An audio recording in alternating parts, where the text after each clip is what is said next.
Good morning बच्चों, कैसे हो?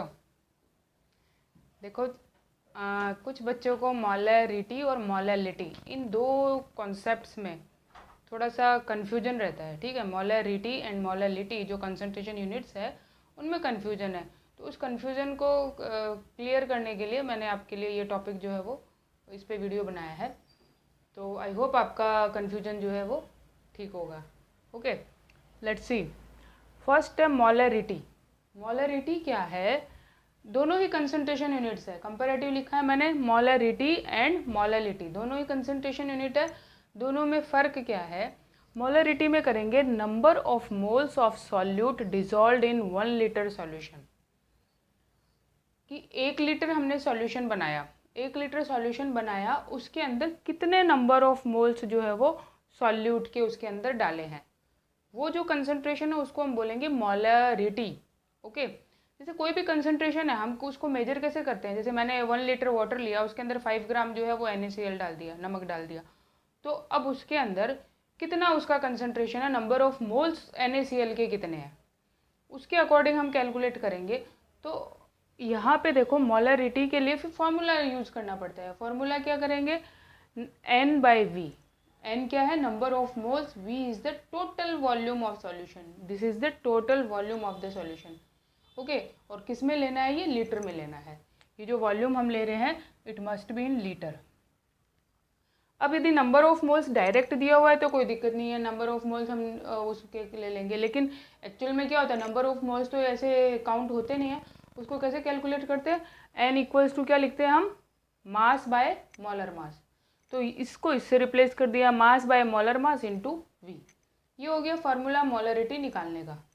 ठीक है, क्या किया? अब इसकी फार्मूला के अंदर ये मैंने वैल्यूज लिखी है। N क्या हो गया? Number of moles. N equals to W/M। तो यहाँ पे आप W/M लिख सकते हो। This is the W is the mass of solute. ये जो मास लेते हो ये हमेशा ग्राम्स में लेना है। ओके, ये ध्यान दोगे। यदि वो किलोग्राम में, मिलीग्राम में, ऐसे किसी और यूनिट में है, ठीक है, तो उसको आपको ग्राम में कन्वर्ट करके लिखना है। ये हमेशा ग्राम में लेना है। उसके बाद molar mass of solute. Molar mass तो ग्राम पर मोल में दिया वही रहता है। वो मोलर मास कहाँ से आता है? मॉलिकुलर फार्मूला से, है ना। जो उसका मॉलिकुलर फार्मूला है उसको आप कैलकुलेट करके ग्राम्स में लिख दोगे। अब यहाँ पे वॉल्यूम, वॉल्यूम किसका है? Volume in litre. This is the volume of solution. Solution का वॉल्यूम है। तो सॉल्यूशन का वॉल्यूम होने का मतलब क्या हुआ? सॉल्यूट और सॉल्वेंट, ठीक है, दोनों का मिला करके ये वॉल्यूम होना चाहिए, अकेले सॉल्वेंट का भी नहीं है। अब देखो, जैसे एग्जांपल दिया हुआ है 50 gram NaCl dissolved in water to make 1 litre solution. ठीक है, तो आपको इसका मोलैरिटी में कंसंट्रेशन निकालना है। क्या करेंगे अब? W क्या हो गया? जो ग्राम्स में दिया हुआ है सॉल्यूट का मास, इट इज़ 50 ग्राम। उसके बाद उसका मोलर मास। मोलर मास कितना लेंगे? 50। ये NaCl है तो NaCl के लिए हमने कैलकुलेट किया 23 + 35.5, दोनों को ऐड कर दोगे 58.5। उसके बाद वॉल्यूम, वॉल्यूम जितना दिया हुआ है उतना लिख देंगे। कितना दिया हुआ है? 1 लीटर। अब इसको आप फार्मूला में वैल्यूज पुट कर दोगे। ये जो है ये किस में है? ग्राम्स में है, और ये किस में है? लीटर में है। तो ये आ गया कंसंट्रेशन ऑफ सॉल्यूशन। ओके, तो ये जो है M से भी रिप्रेजेंट करते हैं, और इसकी यूनिट जो है आप ये भी लिख सकते हो, ग्राम पर लीटर। सॉरी, मोल्स आ जाएगा ना, मोल्स पर लीटर लिखोगे।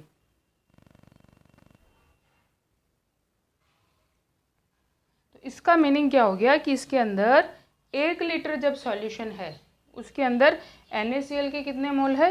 0.85 मोल। 0.85 मोल पर लीटर। 1 लीटर में इतने मोल्स है इसके।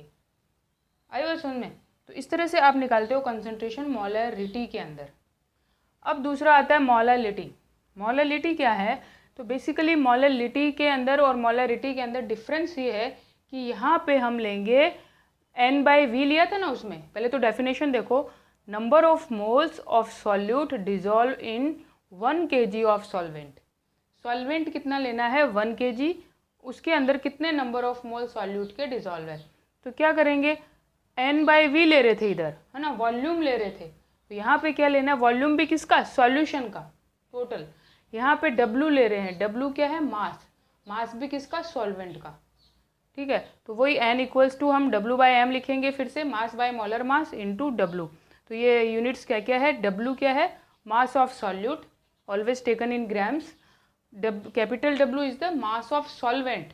Okay, this is not the solution, बस ये ध्यान रखना है, ये सॉल्वेंट का मास है। तो यदि आपको सॉल्यूशन का दिया हुआ रहेगा तो सॉल्यूशन में से सॉल्यूट का माइनस करोगे तब आएगा, या डायरेक्ट दिया हुआ है तो कोई दिक्कत नहीं है। ठीक है, तो यहाँ पे सॉल्वेंट का मास लोगे, m क्या हो गया, मोलर मास ऑफ सॉल्यूट। तो बाकी सब तो वैसे का वैसे ही है ना, मोलरिटी और मोलरिटी में डिफरेंस क्या गया, उसमें v है वॉल्यूम ऑफ सॉल्यूशन, इसमें w है mass of solvent, that must be in KG में लेना है। यदि वो किसी और में ग्राम्स वगैरह में दिया हुआ है तो हम उसको किलोग्राम में कन्वर्ट करेंगे, ये ध्यान देंगे। ठीक है, तो अब एग्जाम्पल जैसे मैंने लिखा है, how many number of moles of NaOH are required to make a solution of 0.5 m if the volume of water is 250 ml। अब पहले तो ये कि ये जो इसका सिंबल है स्मॉल m है। ठीक है, स्मॉल m का मतलब क्या हो गया, मोलरिटी की बात कर रहे हैं, और मोलरिटी में क्या सिंबल होता है, कैपिटल M। ठीक है, तो अब आप यहाँ पे इसमें क्या करोगे, m equals to n/w, n जो है वो इसमें कैलकुलेट करना है, मोलरिटी दिया हुआ है। ठीक है, मोलरिटी दिया हुआ है और मास ऑफ सॉल्वेंट भी दिया हुआ है। तो देखो W जो है वो यहाँ पे क्या है, मास ऑफ सॉल्वेंट। अब इसके अंदर देखो यहाँ पे वॉल्यूम दिया हुआ है 250 ml वाटर का, वहाँ पे वॉल्यूम को किस में कन्वर्ट करना है, हमें मास में। तो डेंसिटी के थ्रू आप कन्वर्ट करते हो, है ना, क्योंकि डेंसिटी क्या होता है, density equals to mass upon volume. ठीक है, तो यदि वाटर की डेंसिटी कितनी है, 1 है, तो 1 होने से क्या हो गया, उसका जो वॉल्यूम होगा वही उसका मास आएगा। तो यहाँ पे इसका वॉल्यूम कितना है, 250 ml दिया हुआ है, इसका मतलब उसका मास ले लेंगे हम 250 ग्राम्स, ml है तो ग्राम्स में, है ना, CGS के अकॉर्डिंग जैसे चलेंगे तो अब इसको यहाँ पे वैल्यू को पुट कर देंगे, n कितना है वो कैलकुलेट करना है, नंबर ऑफ मोल्स कैलकुलेट करने, molarity is given here 0.5, W equals to 250 gram है ना, ग्राम है तो इसको डिवाइड कर दोगे 1000 से, है ना, ये आ गया आपका नंबर ऑफ मोल्स। तो इस तरह से आपको मोलरिटी के अंदर मास ऑफ सॉल्वेंट लेना है और मोलरिटी के अंदर volume of solution. Okay, mass of solvent. अब जैसे इसको एक और है कि इसको यदि आपको ग्राम्स में कन्वर्ट करना हो, कभी भी आपको कंसंट्रेशन मोल्स में नंबर ऑफ मोल्स पूछा है और यदि ग्राम्स में इसको कन्वर्ट करना है तो क्या करोगे, इसको इसके मोलर मास से मल्टीप्लाई कर दोगे। जैसे ये था ना NaOH का मोलर मास, NaOH है ना क्वेश्चन में, हाँ 40। ठीक है, तो ये आपका आ जाएगा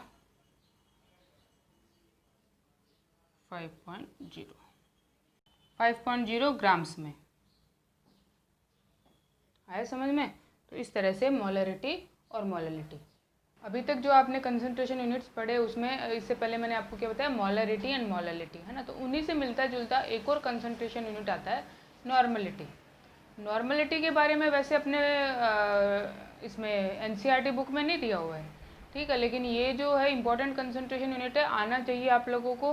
कहीं पे भी कंसंट्रेशन की बात होती है, JEE की एग्ज़ाम है, नीट की एग्ज़ाम है ना, उनमें भी ये मतलब इन्वॉल्व होते ही होते, ये टर्म जो है ना वो आपको आना चाहिए। इसलिए इस वीडियो को भी आप ध्यान से देखेंगे और इस कॉन्सेप्ट को समझेंगे, competitive exam point of view से भी इम्पोर्टेंट है। तो देखो नॉर्मलिटी क्या है, number of gram equivalents present in 1 litre solution. 1 litre solution में कितने ग्राम इक्विवेलेंट्स प्रेजेंट है उसको हम बोलते हैं नॉर्मलिटी। तो नॉर्मलिटी की ये तो डेफिनेशन होगी। फार्मूला क्या होता है, फार्मूला जैसे number of gram equivalents of solute divided by volume of solution in litre. ठीक है, ये अगेन जो है लीटर में होगा। तो मोलरिटी और उनसे सिमिलर ही हुआ ना, वहाँ पे क्या लेते हैं, नंबर ऑफ मोल्स, यहाँ लेते हैं number of gram equivalents.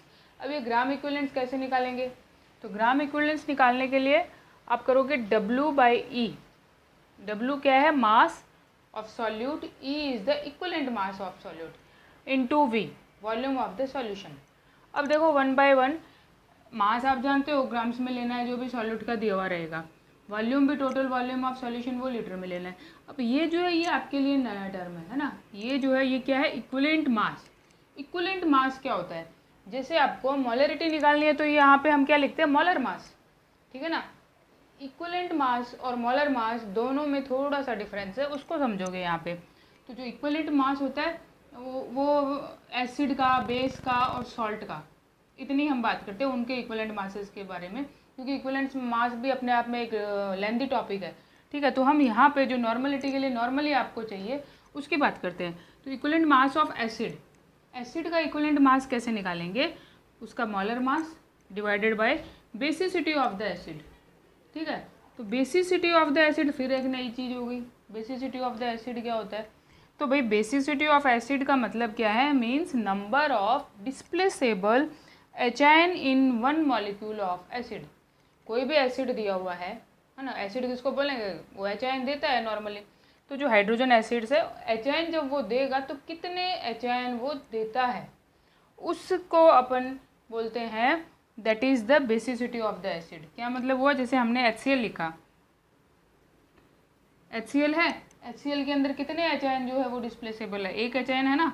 HCl की जब आप NaOH से रिएक्शन कराओगे तो क्या बनेगा, NaCl plus water, acid base reaction इस ऐसे होगा ना। तो इसने कितने डिस्प्लेस हुए एचाइन, 1। तो जितने डिस्प्लेसेबल एचाइन है, मतलब कितने एचाइन वो देता है, वो उसकी हो गई बेसिसिटी, ठीक है। तो जब हम इसका इक्विवेलेंट मास निकालेंगे, ठीक है, अब आपको HCl का इक्विवेलेंट मास निकालना है, तो क्या करेंगे, इसका इक्विवेलेंट मास निकालने के लिए आप करोगे HCl का मोलर मास। मोलर मास इसका कितना है, 36.5 डिवाइडेड बाय कितने एचाइन ये देता है, कितने एचाइन देता है, 1।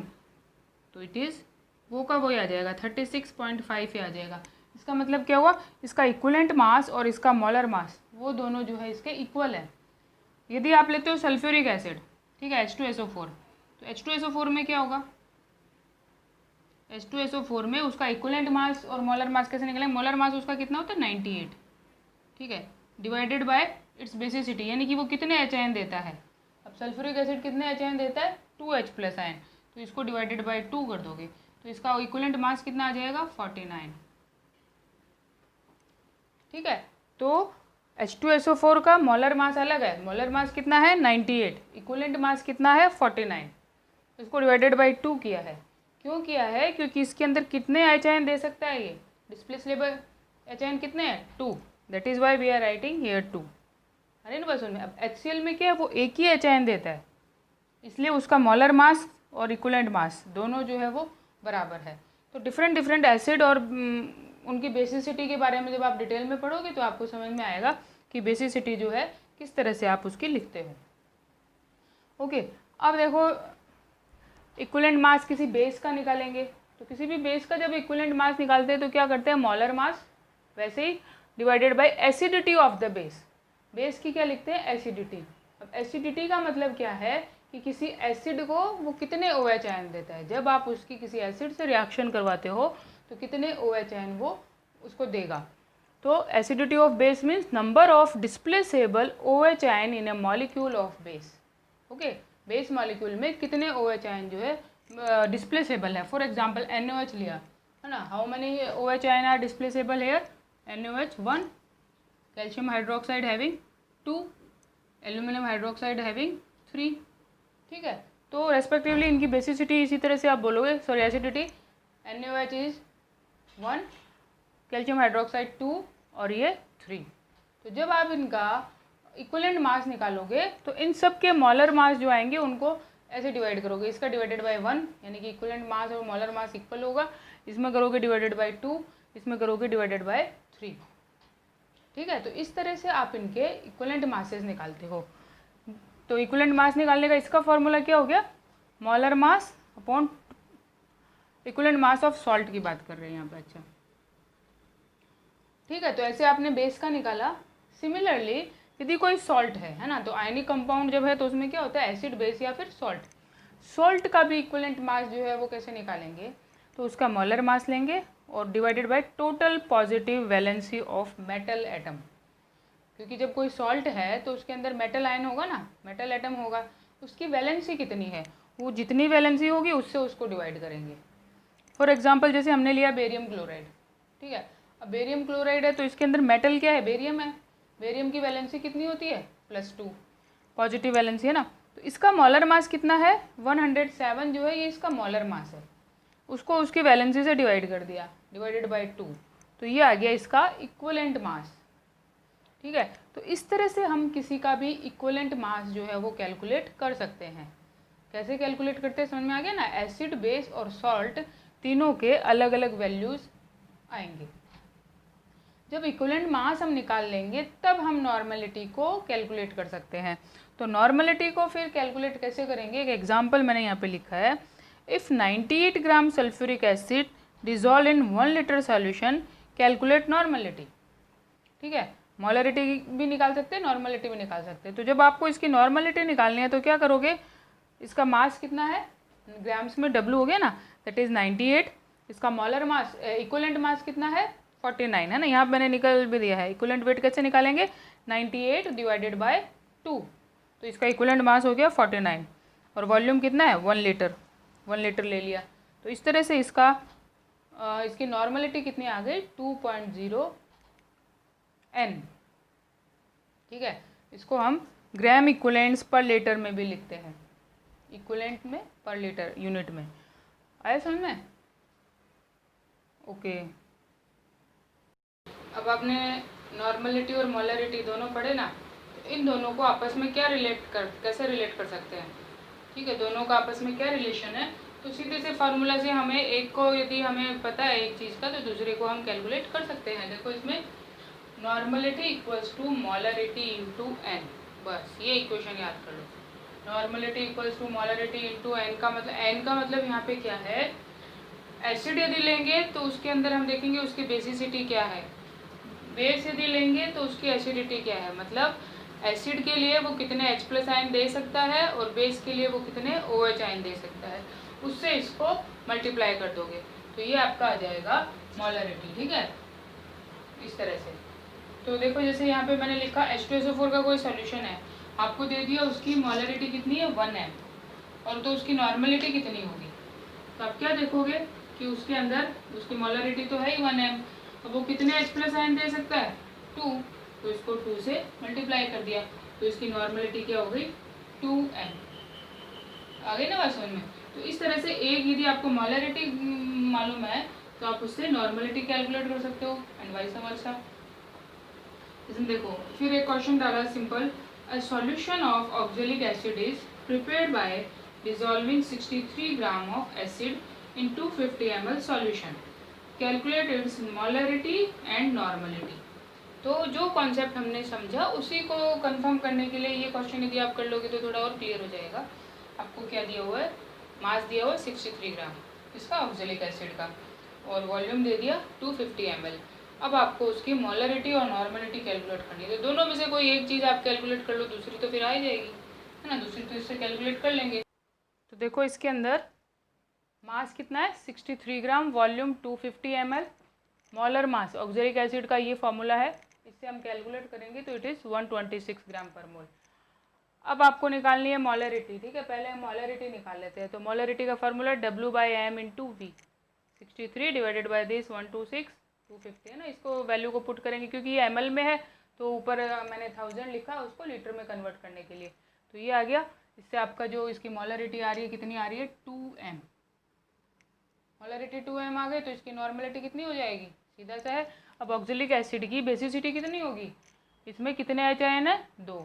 ठीक है, ये वाटर वाले नहीं ऐड करने हैं, ये क्योंकि एसिड जो है कितने H+ आयन देगा, ये 2, तो इसमें 2 H+ आयन है, तो इसकी नॉर्मलिटी क्या हो जाएगी 2M × 2 दैट इज़ 4M,